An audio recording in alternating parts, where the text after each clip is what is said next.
திண்டுக்கல் மாவட்டம் வேடச்சந்தூர் அருகே சாலையோரமாக நின்ற கண்டெய்னர் லாரியின் பின்புறத்தில் மற்றொரு லாரி அதிவேகமாக வந்து மோதியது. மோதிய வேகத்தில் கண்டெய்னர் லாரியின் முன்புறம் முற்றிலுமாக சேதமடைந்த நிலையில் ஓட்டுநர் அதிர்ஷ்டவசமாக உயிர் தப்பினார்.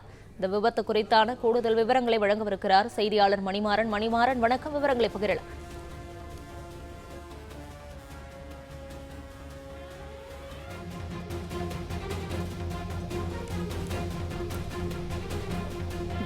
திண்டுக்கல் மாவட்டம் வேடச்சந்தூர் அருகே சாலையோரமாக நின்ற கண்டெய்னர் லாரியின் பின்புறத்தில் மற்றொரு லாரி அதிவேகமாக வந்து மோதியது. மோதிய வேகத்தில் கண்டெய்னர் லாரியின் முன்புறம் முற்றிலுமாக சேதமடைந்த நிலையில் ஓட்டுநர் அதிர்ஷ்டவசமாக உயிர் தப்பினார்.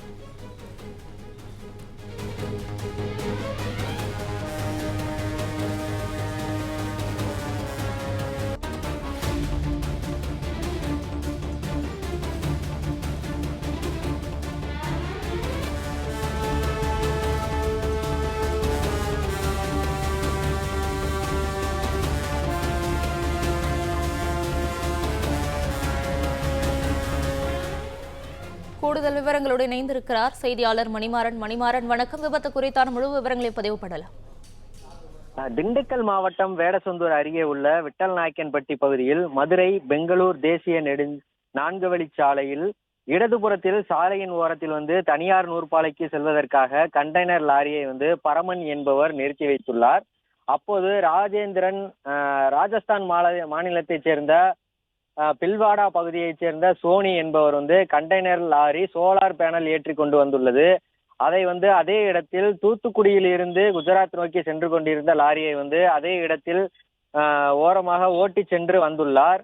அவர் விட்டல் நாயக்கன்பட்டி அருகே ஓட்டுநரின் கட்டுப்பாட்டை இழந்ததால் சோலார் ஏற்றி வந்த கண்டெய்னர் லாரி வேலன் கஃபே பகுதியில் நின்று கொண்டிருந்த கண்டெய்னர் லாரி மீது மோதி விபத்துக்குள்ளானது. இந்த விபத்தில் கண்டெய்னர் லாரியின் முன்பகுதி மிகவும் சேதமடைந்த நிலையில் ஓட்டுநர் அதிர்ஷ்டவசமாக காயங்களுடன் தற்போது உயிர் தப்பியுள்ளார். தகவல் அறிந்த நெடுஞ்சாலைத்துறை ரோந்து போலீசார் சம்பவ இடத்திற்கு சென்று வாகனங்களை அப்புறப்படுத்தினர். காயமடைந்த ஓட்டுநரை மருத்துவமனைக்கு சிகிச்சைக்காக அனுப்பி வைத்தனர். விபத்து குறித்து வேடசந்தூர் காவல்துறையினர் தற்போது விசாரணை நடத்தி வருகின்றனர். மேலும் விபத்து குறித்த சிசிடிவி காட்சி தற்போது வெளியாகி பரபரப்பை ஏற்படுத்தியுள்ளது. பிளே ஸ்டோர் மற்றும் ஆப் ஸ்டோரில் இருந்து பாலிமர் செயலியை QR கோடு மூலம் பதிவிறக்கம் செய்யுங்கள். செய்திகளை உடனுக்குடன் பெறுங்கள்.